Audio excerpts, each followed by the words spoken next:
Ganda ng bakbakan ng dalawang koponan sa Dubai.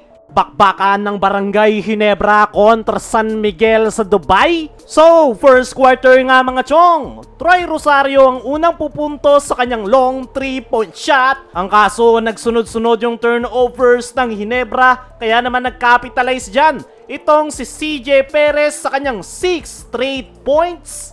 Matapos nyan, nagawa namang makapag-adjust ng Ginebra, atake agad si Japet Aguilar. Nandyan rin si Stephen Holt sa second chance points. Pero etong si Junmar Fajardo at CJ Perez ang tumatrabaho ngayon para sa San Miguel. Pinuenas pa si Abay sa kanya bumagsak ang bola. Ganun rin yung nangyari kay Japet sa kabilang dulo. Ito namang si Scotty ay nagparamdam na sa kanyang first 3-point shot. Pero agad nga yung sinagot sa kabilang dulo nitong si Chris Ross. Dominante naman si Junmar sa loob ng painted area. Timeout ang Ginebra, 5-point lead para sa SMB. Matapos nyan, dyan na nga nagsimulang uminit palalo yung opensa ng San Miguel. 3-point shot ni Mo Tautua. Ito namang si Scotty gumagawa ng paraan na silip pa sa ilalim si Torres. Pero ang San Miguel, ginagatasan sa turnover ang Ginebra, ganda pa ng kanilang ball movement.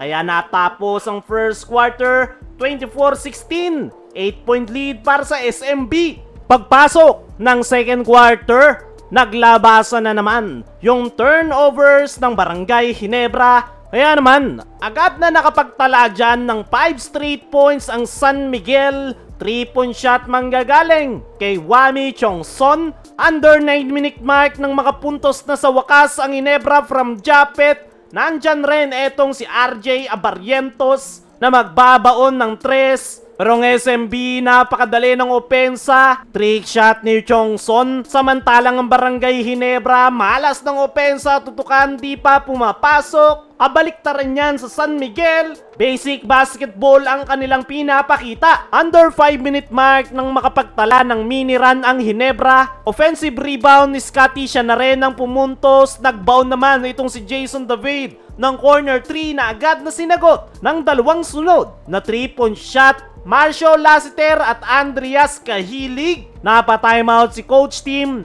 14-point lead para sa SMB. Matapos ang timeout na yan, another hustle play para kay Scotty Thompson. Ganda rin ng depensa nitong si Nards Pinto na nagresulta ng easy layup. Kaya natapos ang first half, 40-30. 10-point lead para sa SMB. Pagpasok ng third quarter, good start sa Barangay Ginebra. Ganda ng hanap ni Scotty kay Japet. Naibaba ng Barangay Ginebra sa 6 ang kalamangan ng San Miguel. Pero dadagdagan yan nitong si Junmar Fajardo sa ilalim. Pero ang Barangay Ginebra, nakakuha ng kanilang rhythm. Nakalusot si Stephen Holt. Nakaagaw naman si Scotty Thompson. Easy layup. Timeout ng San Miguel, baba sa 4 ang hinahabol ng Ginebra. At tuluyan na nga silang nakalamang matapos ang dalawang sunod na 3 netong si RJ, muntik pang matraveling. Naiwan namang open etong si Norbert Torres sa kanyang perimeter jumper. Pero agad na nakakasagot ang San Miguel.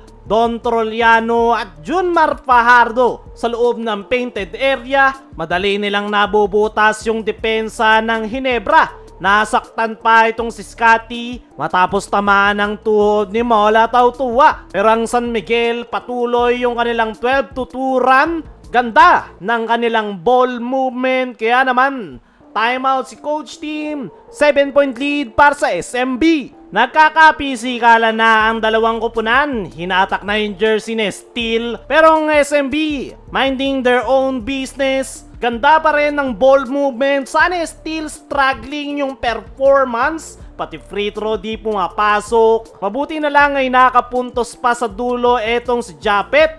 Kaya natapos ang third quarter, 61-53, 8-point lead para sa SMB. Pagpasok ng fourth and final quarter, agad na nakatakbo si Jeron Teng sa kabilang dulo. Pero etong si Japet Aguilar, pull-up jumper. RJ Abarrientos, buong buo ang loob. Agad na nagbitaw ng 3-point shot. Nandyan rin si Japet Aguilar. Kaya naman, baba na lang sa 1 ang hinahabol ng Ginebra. Matapos niyan, agad na nakasagot si Chris Rosales sa corner 3. Si Jason David naman nakalusot sa ilalim, pero ang San Miguel Beermen, ganda ng ball movement, open si Marcio. Timeout si coach team, lamang ng 8 ang San Miguel.